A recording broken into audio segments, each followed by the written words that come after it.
इथं खाण्याचा पदार्थ एसपीडीपी वगैरे पदार्थ आहेत ना, ते सुद्धा माझी आई आणि ही मी घरी करते. कुठल्याही हॉटेलपेक्षा उत्तम करतात. ते शेवपुरीच्या पुऱ्या ह्या घरी बनलेल्याच असतात. त्यांची आई साखरभात खूप छान करायची, आम्हाला दोघांनाही म्हणजे आवडतो तो.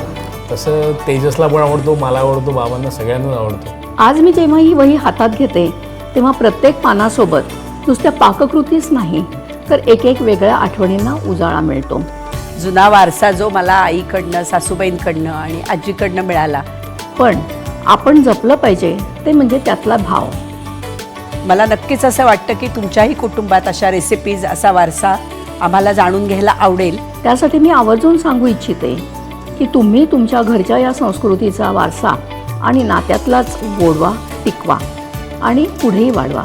आम्हालाही तो जाणून घ्यायला खूप आवडेल. I would like to appeal to everybody who takes care of anybody and puts others' needs before themselves is a mother in some or the other way.